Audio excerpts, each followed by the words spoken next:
Action fanatics, welcome to another edition of the Bulletproof Podcast. I am your host, Chris the Brain. Joining me once again, it is the Toyman, Chris DePetrillo. What's up, everybody? Back again on the Bulletproof Podcast for what is most definitely not my last stand on the Bulletproof Podcast. Says you. And also joining us, he's Geekscape All-Star, Ryan Campbell.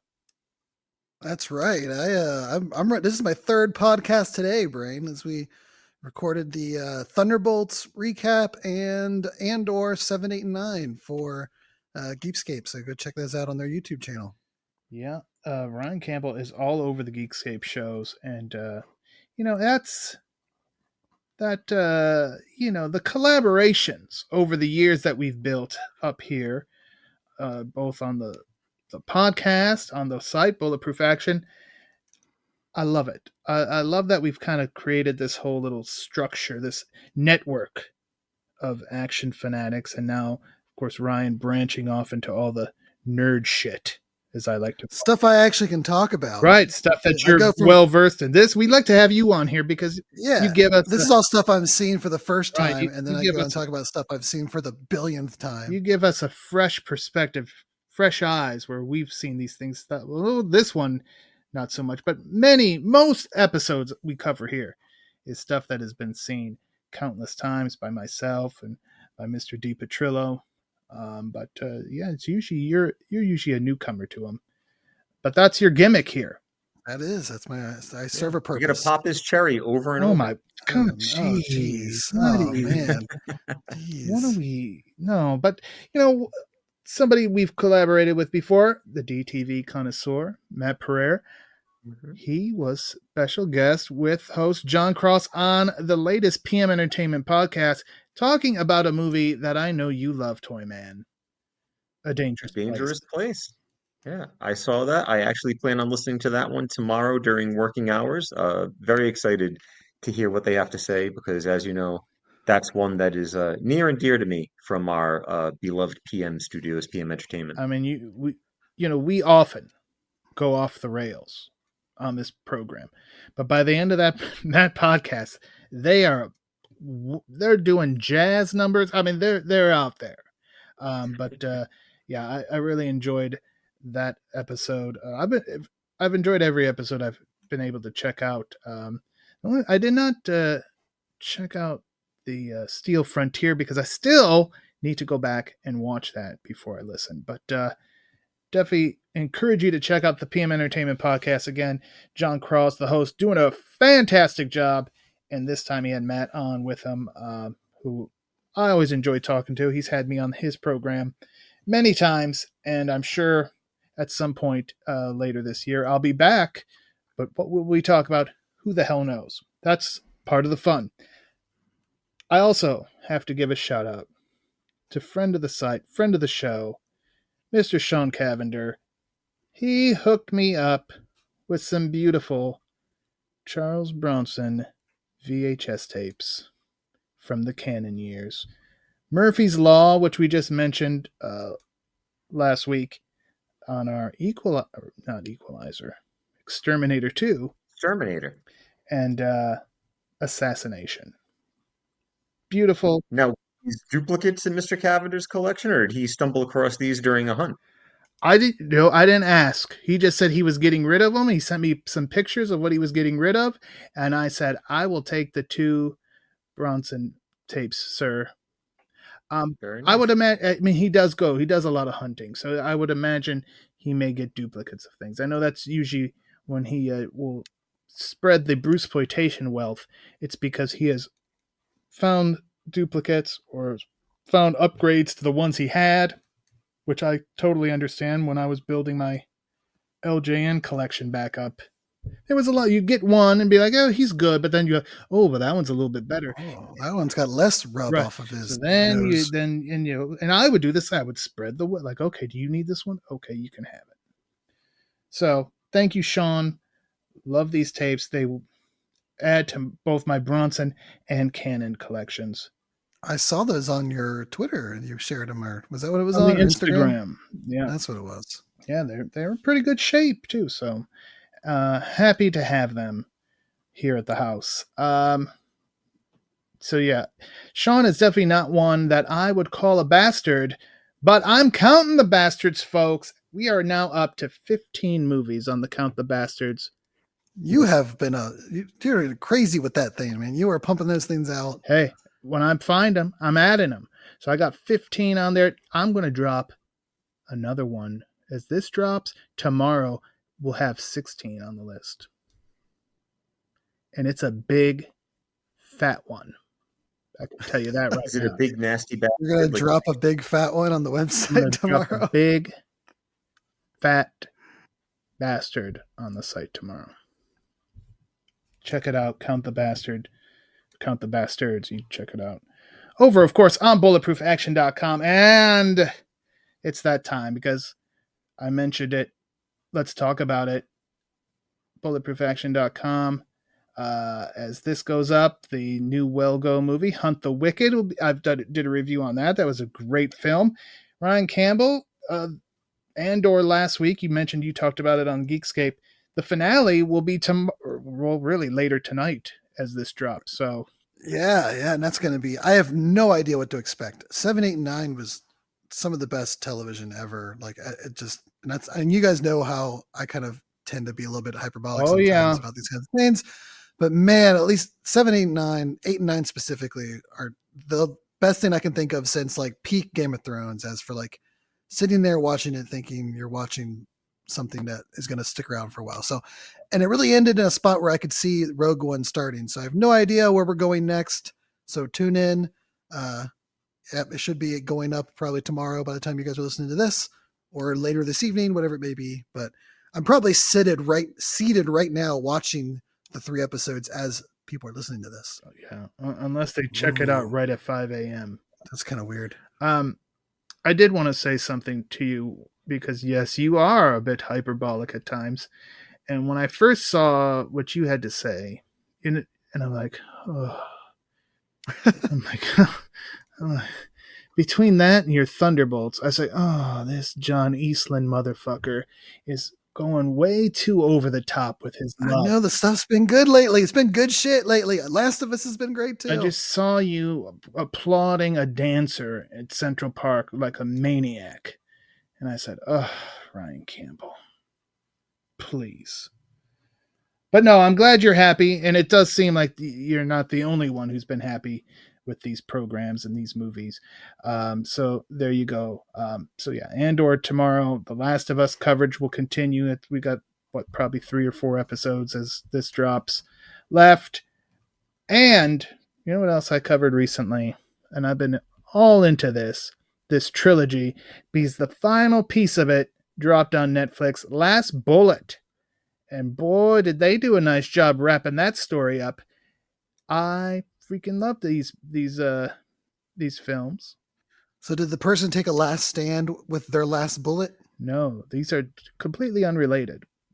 But Last Bullet. Check them all out. Lost Bullet 2, Last Bullet. Last Stand, Last Bullet, Train Explosion? Yeah, all these movies are on Netflix, folks. All of them. So you know where else they all are? Where? Bulletproofaction.com. Bulletproofaction.com indeed. So yeah.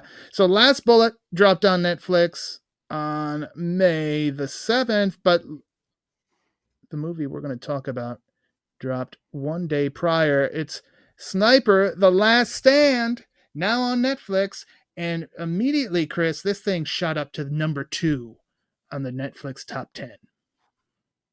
The Sniper series, as we know from previous podcasts and reviews, which you can check out at bulletproofaction.com, and our YouTube channel, features our special chat with the star of the current Sniper franchise, Chad Michael Collins, which he actually teased this very film on that podcast. But they have proven to be a huge hit.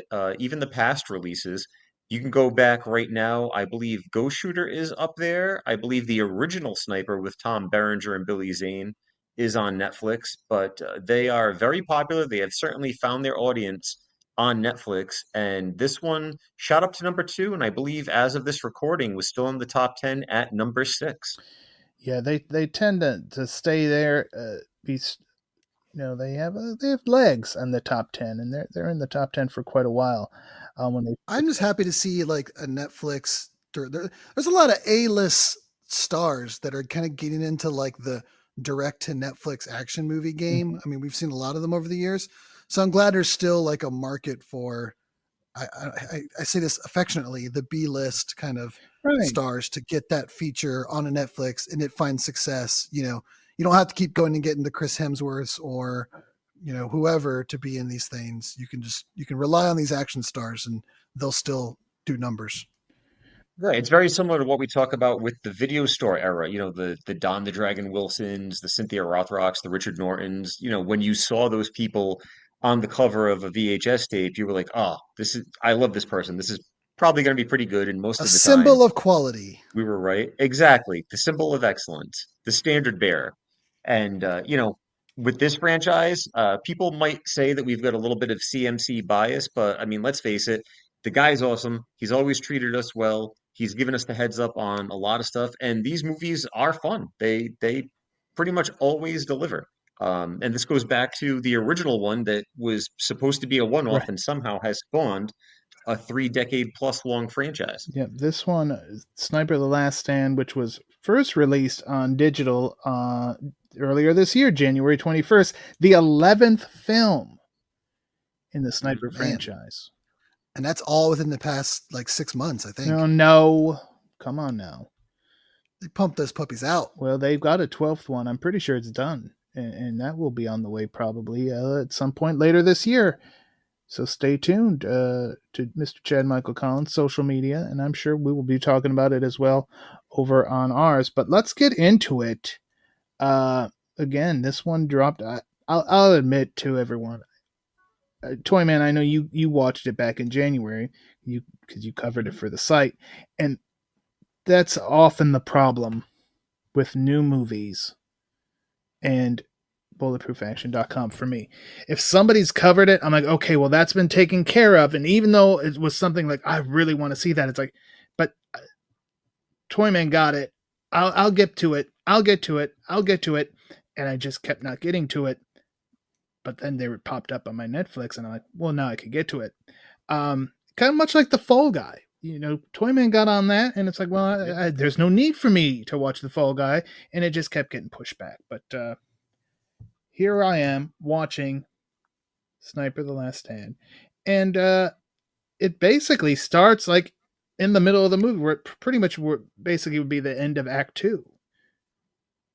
So yeah, there's a very non-linear format, which I really enjoyed. I think that was a nice twist to the usual action formula that we've become accustomed to. Yeah, and we've had plenty of action movies that start with like a sequence. They complete a mission, but that just is kind of like to start the movie off, and then we head to the middle era, or the middle act. So yeah, it was a little different. Like when it first started, that didn't throw me off. I'm like, okay, yeah, we're starting with like a standard mission that the team will complete, and then the story gets started. But no, we were already in the thick of it. We were, and we see Arnold Vosloo as the main baddie, Riker Kovalov, and obviously Arnold. I mean, he was a man with a great action heritage, Toyman. I mean, very much so. First and foremost, he is a part of something that's near and dear to both your heart and my heart. And as we found out, Mr. Chad Michael Collins is a big fan too. But Arnold Vosloo, a part of the G.I. Joe franchise, playing Zartan in the live action film. Even though in this movie he's a little bit more Destro. Yes, like probably just without that sense of loyalty, right, that Destro has. Hey, I got it. Maybe the weapon that we see later, like he actually survives it, but the only way to keep the reverberations from crushing his brain is he has to wear this metal reflective helmet. If he had that, he'd probably survive. How's that go? He probably would have survived. Well, don't forget Ryan Campbell, or maybe you don't know, but very similar to the Zartan role and the having something that's unstable. He was Darkman, taking over for Liam Neeson. And of course, he was also in Hard Target back in the day. And probably, most notably, he was the frickin' Mummy. That's right. That's right. Namanasu. Fantastic films. So yeah, I remember when like the poster, or as insiders would call it, key art. When the key art was released, Ooh. and you saw you had the cool like skull mask gimmick guy, and you had Chad Michael Collins, of course, the star, and then there was the bad guy. And at first I'm like, oh, some like generic bad guy number 302, but then you zoomed in a bit, I'm like, oh, the frick, that's Arnold Vosloo. Come on now. So I was that I was already wanting to see. I'm like, holy shit, they got a good, and we've talked about it here ad nauseum. You gotta have a good bad guy. And here's a bad guy with a great action pedigree. So that was a bonus, because we don't have a lot of the other, like, I guess, name people from we don't have a Billy Zane. We don't have Berenger. Yeah, Billy Zane and Berenger sat this one out. Dennis Haysbert. We don't have Haysbert in it. So it was good to have another named guy in there. Was the Ezekiel character in any of the other ones? Because it seemed like they had like a relationship. He certainly was. He certainly was. Yep. He's been in the last several. This was his fourth one. Okay, I thought that seemed like that was the case. So yeah, we see that, we see our bad guy, and then it's like, okay, but where the hell's our hero? But well, to find that, we go back 48 hours, and that is where we see our hero, Brandon Beckett, Chad Michael Collins, arriving in Costa Verde. Or so he's told, because he don't know where he's at. He doesn't know, but Costa Verde, you think, Chris, that's somewhere near Valverde? It's possible. It's right up the coast. Maybe we'll have to take an excursion ourselves and find out. Interesting. You know what else you guys know about the and this is Kenny K would know this, the Beckett sports card magazines, the price guides. Mm-hmm. Yep. Here's a bulletproofaction.com idea. So none of you other sites steal this. Not that any of you are listening. I want the brand. They know we're the best. They listen to us for ideas. You're gonna have like count the assholes on every action movie website starting next week. Will they be counting? Will they be counting when people say asshole, or will they be counting human beings? I mean, that's entirely up. It's up to them. You better hope that it's on some other action website and not an X-rated website. Yeah, that could go two very different ways. It would be definitely like, we need to see it. We're not just going to assume you're a human and have one. We want to see it. But let's not get into that. See, I had a good idea here, and now you've dirtied it up with ass talk. But yeah, I want to have the Brandon Beckett price guide of action movies on bulletproofaction.com. You think CMC would be willing to go into character, and I don't know how he would. I don't know. Like an antique roadshow with Brandon Beckett. Exactly. We're looking for content. It might be good. Maybe like I could show him this Murphy's Law VHS. Our first YouTube original can be. I could show him this Murphy's Law VHS, and he can tell me how much it is. I don't know. I want to be allowed to use the Brandon Beckett character, though. Let me tell you something. Probably, that might ruffle some Sony feathers. Bastards. But, come on.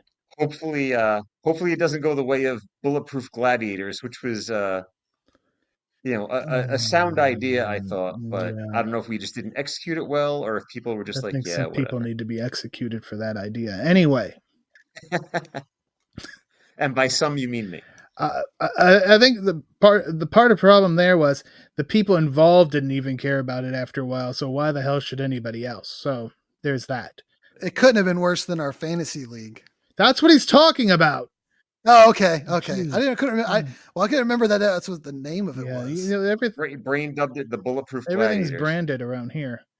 But hey, we're trying. We're not like those other sites that just like take headlines and just regurgitate them.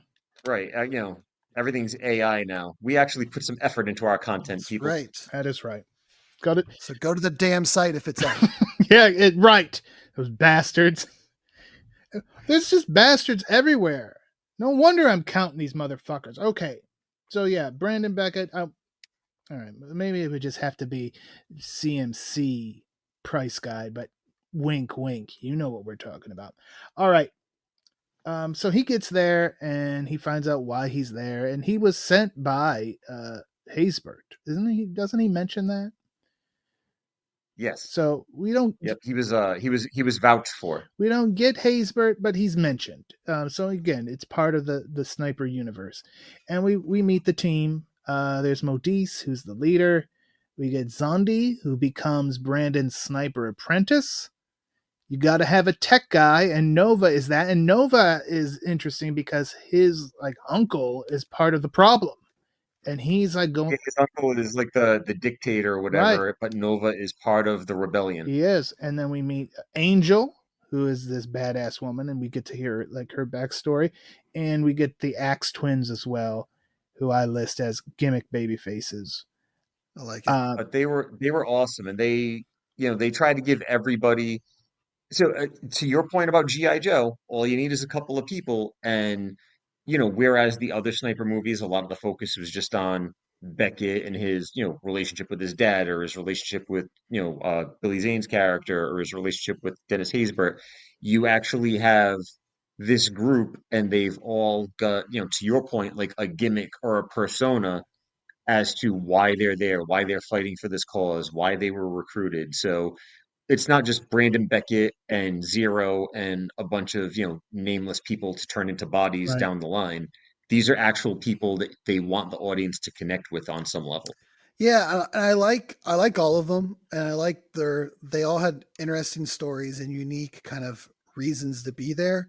My only kind of criticism at this point is just how they just introduce him by like he sits down and talks to somebody, then he like walks to the next room, sits down and talks to that person, gets their story. Then like we cut to the next scene and they're sitting around talking to that person. So like I don't have the answer for how you could have broken it up or maybe like given us that exposition in maybe a little bit of a few different ways. But I appreciate them taking the effort to try to make us care about these people and giving us a reason that why they're there. And they all seem like really nice members of the team. Again, I know we're going to get to the action, but it would have been some way break that up a little bit. I think to that point, I mean, you're not wrong, but I think to that point, you can almost use that that perspective, like that reasoning as to why he's doing that, because they lean pretty heavily as the movie goes on into Brandon Beckett's leadership qualities, his take charge qualities. So it's almost like, a good general wants to get to know his soldiers type of thing, like kind of see where they're at. So maybe you could kind of rationalize it as it was him actually trying to like learn how he can bring these people into battle, how he can rely upon them. Leadership isn't a title. Or what is the line? It's not a position. Yeah. It's not a position. Yeah, leadership is not a position. Mm-hmm. It's an action? Is that what it is? That's right. Yeah, yeah. And I gotta wonder. It's bulletproof action. Oh, nice. I do have to wonder, do you think we're going to see more of Zondi in the future? I think, without burying the lead, I do think there's going to be characters from this returning because there's fallout from this Mm-hmm. that I think will carry over into the next film because, spoiler alert, it was not The Last Stand. Right. And that I remember, like, because, he did. It sure seemed like it was. We're getting ahead of ourselves, but yeah, it definitely seemed like it was going to be The Last Stand. It was one of those where I'm like, when he like reached out and was like, hey, I'm going to send you a clip if you guys are cool with it to put up to kind of tease it. Because that, he was on the podcast. He's like, yeah, there's an 11th sniper coming out. We didn't know the name of it. We didn't know anything. Then I don't know, maybe a month or so later, he reached out and said, hey, I'm going to send you a clip, or Sony's going to send you the clip, and put it up. And it was like Sniper The Last Stand. And I'm like, oh my, are they like, why would they stop it? And like, why would you stop at number 11 too? But I'm like, who the hell knows? Anything can happen. So I'm like, wow, is this going to be the last one? But yeah, it may be the last one of, I guess with Brandon in the role he's been in. Does he become more of a leader as we go on now? Who knows? That, that's the exciting thing. We'll find out. But yeah, so I'm thinking we're going to see more of Zondi, who we do see more of, as you mentioned, Ryan. was Ryan Robbins as Ezekiel Zero Rosenberg, or as they call him here, Rosie. He don't really like that nickname though. No, only Modise is allowed to call him that, but Brandon Beckett doesn't follow that rule. He's going to bust his boy's balls with that. Yep, carrying over some of that buddy cop style banter from Grit from the last few movies, which was again another shift from kind of being, I mean, the original Sniper is a very, it's more like a thriller Right. necessarily than an action film, and we've kind of gone into, we've got like the buddy banter, and I really like the way they play off each other because CMC kind of has like that quiet, cool thing going on. And Ryan Robbins reminds me very much of like mid 2000s Bradley Cooper. Okay. Yeah, I could see He that. he's got cut like basically like from like Hangover to A-Team Bradley Cooper. He kind of gives me that vibe, just obviously built more to be an action star here. And I think they play well off each other. I think there's like a natural chemistry between the two of them that works in a different way than we had. Berenger and Zane was almost kind of like student teacher, very serious, like kind of going to extremes with them. To your point, it's a lot of ball busting. It's like, hey, we're in this shit, but we're in it together and we're going to survive it somehow. So I like the two of them as a team. I liked him. What I liked most about his character was just he was like I've seen all this before. I'm kind of over this shit kind of attitude to like his action scenes, where he's just kind of like, oh, and he gets up. I'm like, oh, my knee hurts, or oh, and he's just kind of constantly like, he finally beats two guys, and then four more guys come running into the room. And he does like the shrug. Like I like that element of it, especially when most of the other cast are kind of younger, up and comer, like new people to all of this, and he's just kind of like the grizzled vet who you can't show him anything he ain't seen before. Are you talking about that scene where him and Beckett split and he's like, Yep. office, kitchen, and then he's like, he runs in the room and the guy's there. He's just kind of like, all right, come on, guys. Right. And He's they just kind of start to brawl. improvising, grabbing whatever he can get, and he just kind of just like exhausted from having to keep beating up these kids that come running into the room. Yep. One of the things I liked, we mentioned that Colonel Stone is mentioned. Thomas Beckett gets mentioned, that being Tom Berenger's character. We also get that moment where Zondi gets the test. Mm-hmm. And that's the exact same test that we saw Billy Zane give CMC in Sniper Reloaded. It's that the student has become the teacher moment. It is. Before they go into action, we of course get some training, which you need training and you need montages. But they also discuss walkout songs. And some all-timers are mentioned. Eye of the Tiger. Come on now. War. What is it good for? Welcome to the Jungle. Welcome to the Jungle. These are mentioned. While we're talking about it, I think we should talk about what would our walkout song be, starting with the Toyman, Chris DePetrillo. Ooh, put me on the spot with this one here. I know, you should have given us a heads up on this. You see the notes where it says walkout song discussion? I'll start, let you guys think, because I did have, and you should have had one too, Ryan Campbell, you bastard. On occasion, during my wrestling days, I would get an entrance, and my song then was Warm It Up by Criss Cross. Excellent choice. So that would likely be one that I would do. If I didn't have that, you know what song I really freaking love? It is Naughty by Nature's Feel Me Flow. Jesus Christ. Like a Starbucks commercial has started randomly using that. I'm like, any commercial that uses that is okay with me. But yeah, I love Naughty by, basically from that same time period. Basically just dating myself with these songs. But I love them both. All right, have either of you two, or do I need to just stall and talk about? So I'm going to Gary Robbins or something. That's a good way to inject it for this week. We mentioned Geekscape earlier, and I'll bring some geek moments here and now. So back in the day, this is going back about 20, almost 25, no, about 25 years ago now. My friend owned and operated a site called thesmartmarks.com, which he since sold. I don't know if it exists in any form now. But there used to be a forum, and there were like, your usual joke threads and whatnot. And there was basically like a mock eFed type of thing that somehow became a trend because that was like the big thing at the time. And so my character, which was just my usual nickname, not Toyman, but that being Zach Malibu, had the heel theme song of a recent rock release, and it was Papa Roach's "Getting Away with Murder." Oh yeah, you were the first one to come So out that to was any Papa Roach. I'll tell you that. that was my heel. Well, because Papa Roach makes you be a heel automatically anyway. Um, but I would say, that obviously was more of a joking type thing. Even though I'm not a huge fan of his overall discography, "Till I Collapse" by Eminem Okay, might be my walkout song because it does have a nice beat and a hook by Nate Dogg. And what more do you need? not too much, I would say. Ryan Campbell.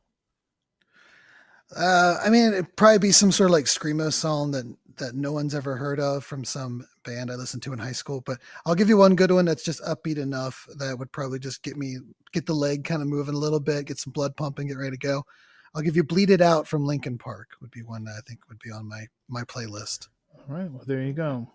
What is your What screamo bands did you listen to, Ryan? Oh yeah. Oh, I'm thinking of some that I would be up there from first to last. Static Lullaby. Listen to a lot of Hawthorne Heights? Thursday. The Bled. A little bit of Hawthorne Heights. Emery, Thursday, all that kind of stuff would be up there. Yep. Under Oath. Probably some Under So Oath. I've got some Emery and some Hawthorne Heights. I got a lot of Hawthorne Heights on the hard drive, and trying to think of some other ones from back then. But yeah, Hawthorne Heights are actually one of my favorite bands to come out of that era. And if you'd like to share what your walkout song would be with us, hit us up on social media, folks. We're at Bulletproof Pod on X and Blue Sky, and at Bulletproof Action on Instagram and Facebook. We want to know. So yeah, we get the walkout song discussion, and then there's not much longer. We are going to finally get into some real action. And when this movie starts getting into the action, it does not stop, Toyman. No, so we started the movie from about the halfway point and backtracked, and now we're bringing it up to this biological weapon that just pretty much wipes half the cast out in one fell swoop. If a piece of the ceiling in the hallway did not fall on our boy Zero, he too, this would have been his fourth and final sniper film. I thought maybe they were setting up like a turn for him in there because some of the team are a little skeptical. Mainly Angel is kind of like, yeah, convenient that you weren't in the room. And he's like, oh, a piece fell on me. And I'm like, ooh, are they setting up for him like to turn on Beckett? But they did not. Now It was legitimately that's held great. up. I'm gonna not counterpoint you, but I'm gonna piggyback off that because that's a great observation. Because I think through the second half of the movie, they did a great job building enough tension where you thought that someone on the team, Mm-hmm. they were giving people enough reasons to turn that you thought that there could be a traitor in the midst. So you pointed out something great with Zero, but then you had Angel getting very frustrated. You had Nova, who has a connection to the dictator, but they're relying on him to be the hacker. He's getting nervous, like, what the hell am I doing here? Plus, we We also have lose. already killed off Kovalov. So, like, Yeah, is the there a big big? bad is gone. Right. So, is someone going to step in to fill that role? And they have to rally each other because before he set off that weapon, he called in a militia. So the dictator's forces are coming in. One of the Axe twins dies in it. Mm-hmm. So, Spoiler alert. is the other one going to blame it on the team? So, there's a lot of ways that this could have gone. And I think that the non-linear format and the way they left that tension throughout it, where it's like, they're under the gun, they're going to be having to deal with the stuff. They don't have a lot of weapons. They've got to kind of improvise, kind of going all A team with the way they set things up. We don't get any type of hyped up garbage trucks like we did on last week's podcast with Exterminator 2. But I think that there was definitely enough cause where someone could have turned bad, and just like in wrestling, every good heel believes in their actions. It would have been believable. And let's talk. I mean, this weapon that like sends out the shock waves, and it's very Also a great GI Joe character. It's very and a transformer.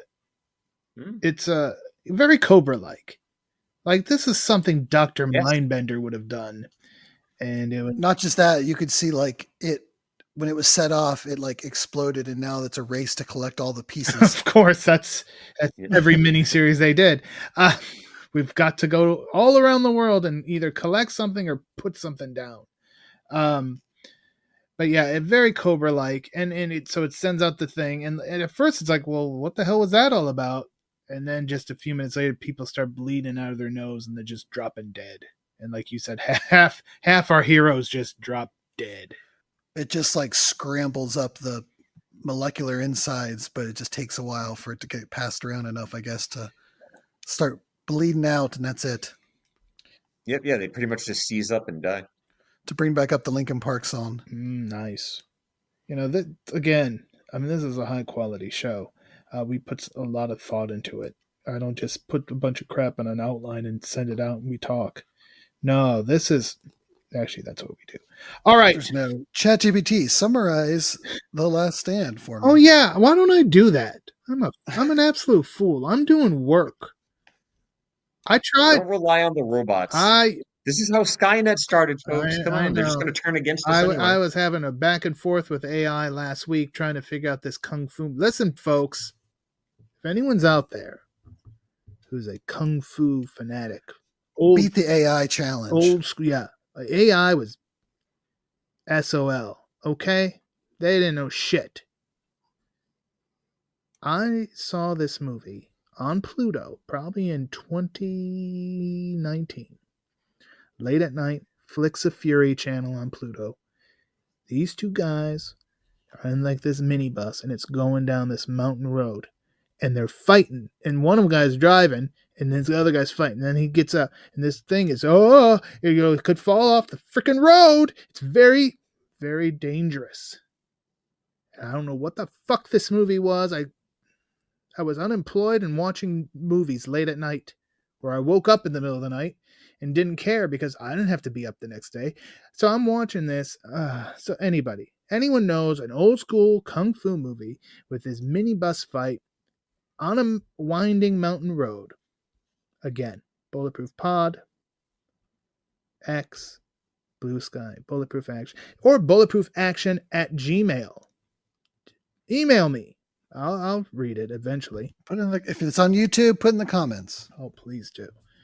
I'm assuming one day I'm going to just stumble upon that movie by pure accident, and it's going to be a glorious day.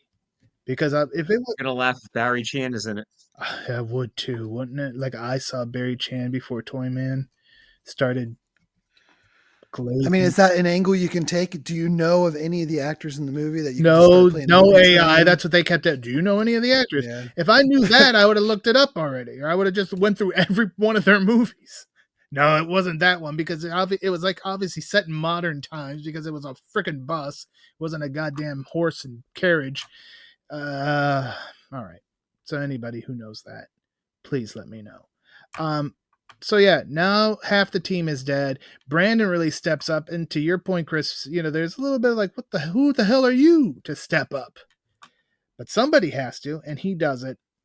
And then we do get a very okay, well, because they've disabled all the vehicles, so there's no way to get out of there, and the militia is coming, so they gotta what do we have to work with? This would have been perfect time to find some welding equipment, but there was none. No. So they basically turned the courtyard into a giant booby trap. Yes. And they make different zones. So it's a kill zone. A kill box. Yeah. Very, very smart. And it was good to see again Brandon taking on this leadership role. And sure enough, when the militia comes, then we really just start. Then things are blowing up. And it's what you want. It's what you want from an action movie. Action, tons of it.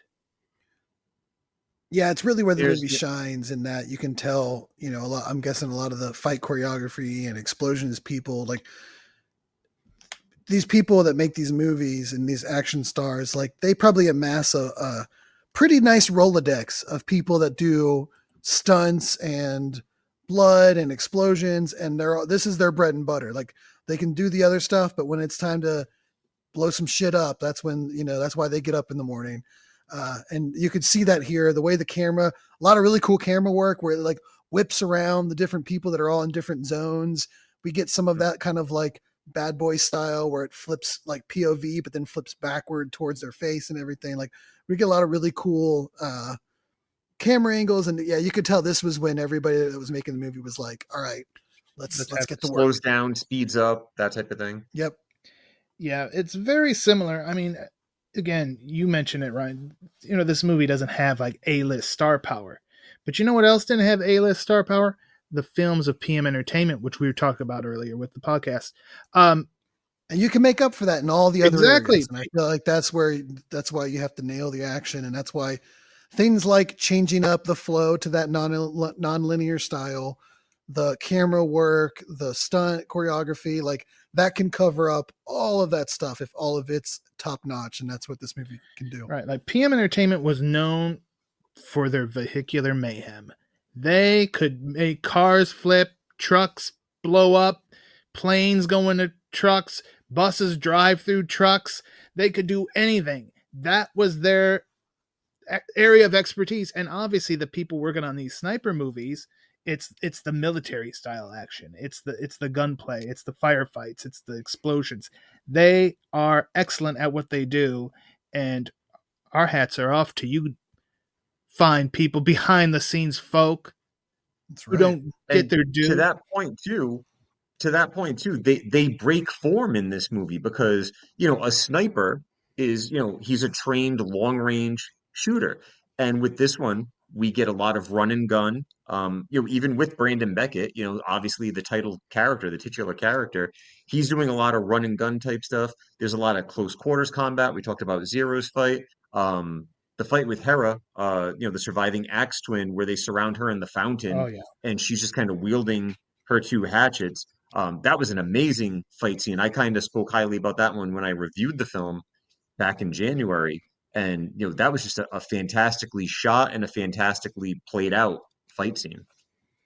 Yeah, let's talk about some favorite scenes. I think for me, so we had Zondi. He was doing his job, but then they bring out the freaking minigun, and they know where his perch is, and they just start unloading, and that means our OG sniper, Mr. Brandon Beckett, has to come to the rescue, and that's just that was probably because it's like, yeah, go get you. But you know what separates the noobs from the pros?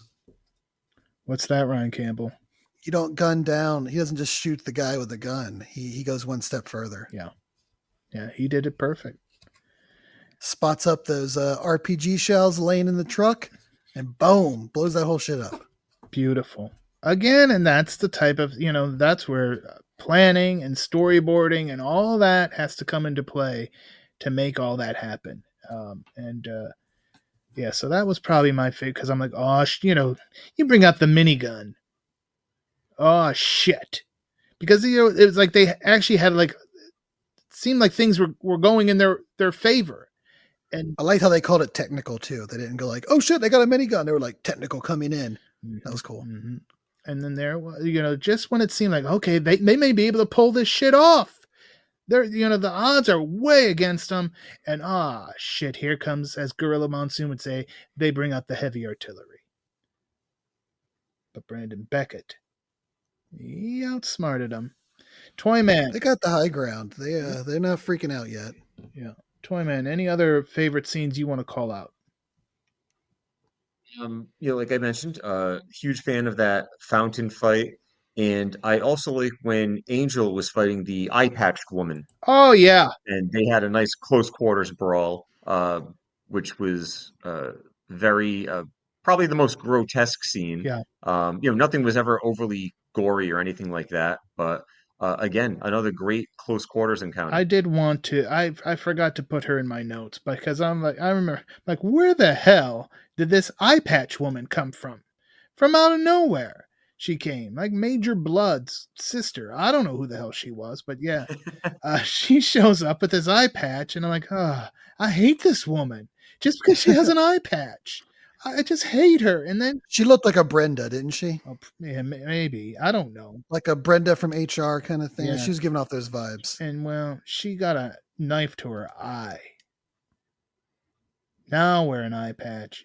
Now I understand why you would need one. She just shows up with an eye patch looking stupid. Now, Brain, you made the Major Blood Yeah. reference, so I'll bring this up now because you and I have talked about this, in our messages and off the air plenty of times. So now that you've seen this film and you've talked about like how easy it would be to assemble just like a small team of G.I. Joe characters, introduce them. Let's say this is the layout. Let's say that, Zartan's got this weapon or Destro's got this weapon. Who are the six surviving Joes or the six Joes Mhm. that are on site here trying to stop this? Well, I mean, you almost would have to say, yeah, see, maybe Beachhead in the Brandon Beckett role. I'm down. I love Beachhead. Because you don't want it to be like Duke, because he was already a leader. You want a guy who had that like leadership And probably captured. Yeah, he's probably capturing it. Leadership capabilities. And Beachhead was, he's kind of in the ranks there somewhere, but he certainly wasn't Duke or Hawk or Flint level. He was like one level under them, I feel like. So we got him.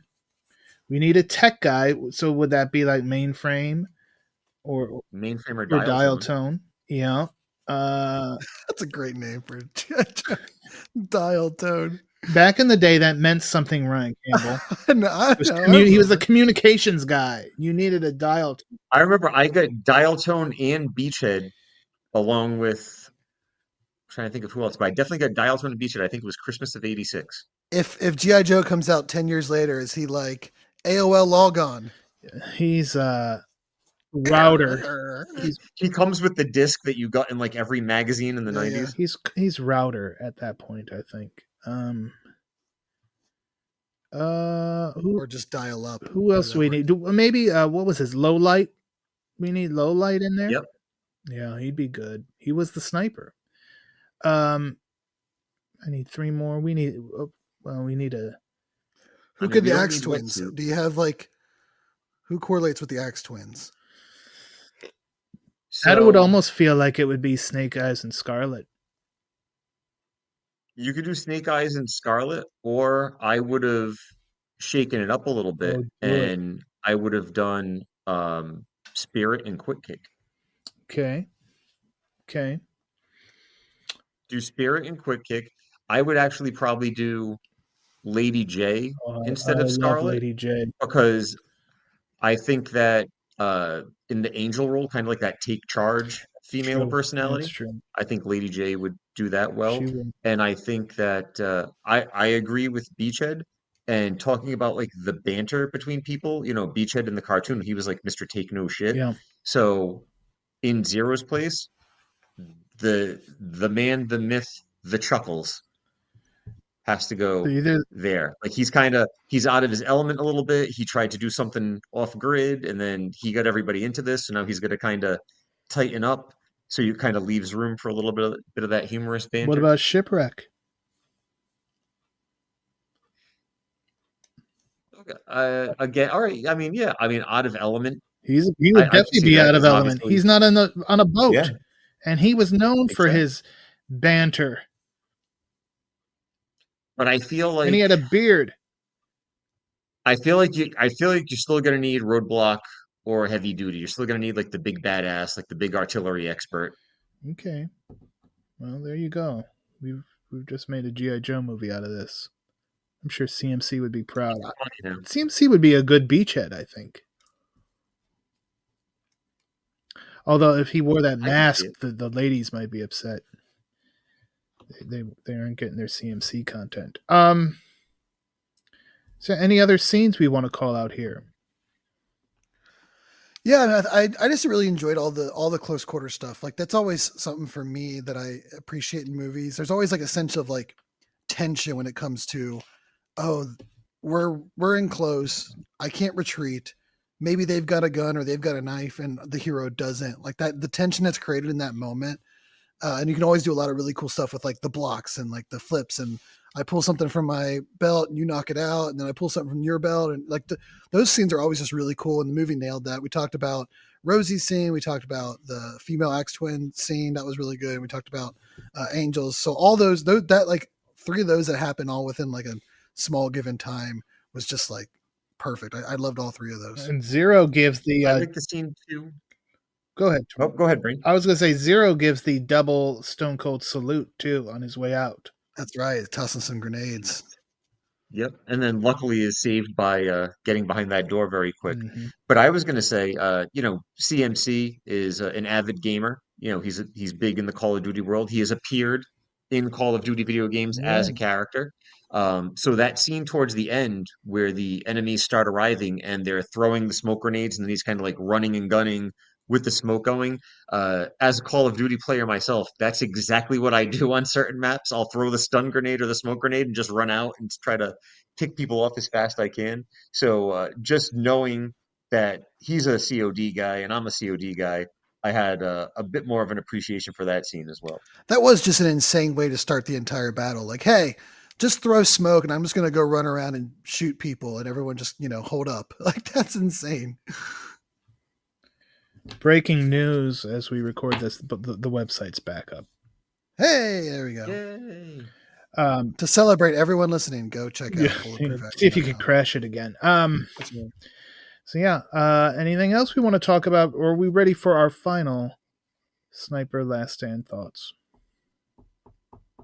I think we're ready for our final thoughts because even though we've given a lot away, this is something that's fairly new, and I encourage anyone who's listening to us right now to go and check it out. And if you like this one, backtrack and watch some of the originals, especially the original, which I think is one of the most underrated action movies. I was about to say, don't feel intimidated that this is the 11th movie. You can jump right in here and be fine. Ryan Campbell did, and he enjoyed himself because they're again, there are nods to the past movies, but it doesn't necessarily. You don't need to. I didn't really feel like I was missing anything. Right. I think, and maybe that's because I've watched enough of these that like I can kind of fill in the gaps of who all these people are, even if they weren't new. But like, yeah, I mean, I didn't miss a single thing not knowing or not watching any of the other ones. So, you could check out the other ones. Backtracking is fun. Going down rabbit holes is fun. We do it all the time. And just checking here right now, I've just logged into my Netflix. So Sniper The Last Stand is up. The original Sniper with Tom Berenger and Billy Zane, and Sniper Ghost Shooter, which we just put up on the site not all that long ago. It was Actionversary last year because it was like the gap in our coverage. So the one that hadn't been discussed. And Sniper Grit, which is the one prior to this one, which features, again, Chad Michael Collins, Ryan Robbins, who plays Zero here, and Dennis Haysbert is there. And Grit is actually, to go back to all those G.I. Joe references and that discussion that we've had here, Grit feels like they're setting up Beckett and crew to be a G.I. Joe type unit. And that's something that actually gets referenced several times in this movie, and it's something that might not bode well for them in the sequel. I'll leave it at that. I won't add any more spoilers to the talking that we've done, but the previous film, setting up this kind of super elite squad of soldiers for covert operations, seems like it's going to come into play in the 12th film. That did remind me of something too, a little haha moment in there where Brandon has the little meta humor moment. He has the Grit tank on, and he's like, "You guys got merch?" That was good. That was good stuff right there. Ryan Campbell. It's like super secret elite squad. You have merch, like you advertise yourself. Right. Ryan Campbell, any final thoughts you want to share about this film? Yeah, really everything you're looking for in the kind of Netflix action movie genre. It's quick. And even in its runtime, there's plenty of other ones that come straight to Netflix or streaming services that feel like they're 3 times as long as the hour and a half that they are, whatever it may be. But this really doesn't. It flies, like you said. There's action going on at all different points, and it's all visually pleasing. There's just enough there to make you care about each one of these people and if they're going to make it out alive or not. So yeah, just a really solid use of that Netflix subscription. You're paying like $50 a month for it now, so you need to watch some movies. Watch this one. Yeah, I like, obviously, again, part of the reason you could jump into this one and not have to see the others is almost all of them have their own vibe and feel to it. And, that helps make them work as standalone films. And then when you see them, and that's a good thing, and probably why the franchise has gone on as long as it has, because it's not redundant. It's everything feels different. The cast of characters switches up from movie to movie, and you get some people return, some people don't. I enjoy it. I enjoyed this movie very much so, and again, was one of those ones I should have probably watched this back in January like I intended to, but it's okay. I watched it now. As to Ryan's point, I'm taking advantage of my Netflix subscription and getting the most bang for my buck there, and you could do the same thing as well. All right, everybody. I've mentioned it a few times already, but I'll remind you again. Our social media is at Bulletproof Pod on X and on Blue Sky, and at Bulletproof Action on Facebook and Instagram. Next time on this very program, we will be discussing something I've been wanting to talk about for quite a long time. We're going way, way back. Back in the time. One of our oldest, not our oldest, I think our oldest, Ryan Campbell, we covered the oldest movie, that being Hercules in New York. Hercules in New York? Yeah. We go a few years ahead of that. 1971, The Big Boss, starring Bruce Lee. This one, definitely my introduction to the world of Kung Fu cinema, and still probably my all-time favorite. Definitely my all-time favorite Bruce Lee movie, maybe my all-time favorite Kung Fu movie. The Big Boss, and I know for a fact it does have some bastards in it, and I will be taking copious notes. Double dipping? Can you do some double dipping? When I rewatch for the program next week. But yeah, The Big Boss, Chris. I'm excited. I think this will be my first time talking properly about Bruce Lee on the podcast. I don't think I've been involved in any discussions about an actual Bruce Lee film. Right. So this will be good to go back because obviously someone that I greatly admired and looked up to and mimicked quite a bit in my childhood, something that has stayed with me. So it'll be good to go back and chat about a classic. Yeah, we covered Enter the Dragon a long time ago. I think that was maybe with when RTG was in the rotation, and yeah, it's been a long time for Bruce Lee. Of course, he didn't have that many movies, so no reason to burn through them all so quickly. But I'm glad we're getting back to Bruce, who is so influential to the world of Kung Fu cinema, to mixed martial arts, to martial arts in general. An absolute icon, and we're going to be to talk to him. This was his first feature film, his first starring role after things here in America didn't quite work out the way he wanted. Everything happens for a reason, and we get The Big Boss thanks to that. So that is our next episode here on the Bulletproof Podcast. I just think of Metal Gear Solid when I hear 70s and Big Boss. All right. So to all my Metal Gear Solid fans out there, it's not that. No, it is not. And honestly, it was released here, and we'll get into that. We'll get into. I'll be surprised though. I'm interested in seeing if there is some Hideo Kojima inspiration that he pulled from that, because he definitely was influenced by a lot of cinema around that time, also including obviously Escape from New York and stuff that influenced him, but some other stuff as well. And he probably was a Bruce Lee fan, so we'll see how it works. Well, that'd be good. So yeah, there you go, another first for Ryan Campbell, and this would probably be my 401st viewing of this movie, but I'm excited to do so. Anything else you want to talk about before we wrap this up, Ryan Campbell? Just stuff we covered before. Obviously, we're going to be finishing up, not finished up The Last of Us, but it's going to be keeping running, and then the Andor stuff that's on there. Check those out. And head on over to the YouTube page. We're constantly getting up to date, uploading old stuff. I just put up a new one just as we were getting ready to record this podcast. I think it was the first Exterminator. The first Exterminator. So we got some other stuff going on. So go check that out. If you haven't subscribed, please do. And Toyman, anything you have to say? Have you decided what you're going to be writing about later this week? I'm not sure what's coming out later this week. I know I've got my eye on Karate Kid Legends at the end of the month. The plan is to go and see that with Zach, either on opening night or the night before opening night to get that ready for that weekend. But I don't know. I might get ahead of next week's podcast and go back to the Kung Fu rabbit hole. Maybe I'll find some goddamn Barry Chan to talk about. Who knows? God damn it. All right. Well, there you go. Toyman has 2 posts to pick, and it takes him forever to figure it out. But that's all right. Bastard. Anyway, what else do I have to say? I could say bastard a few more times. We mentioned Gary Robbins, so we got that out of the way.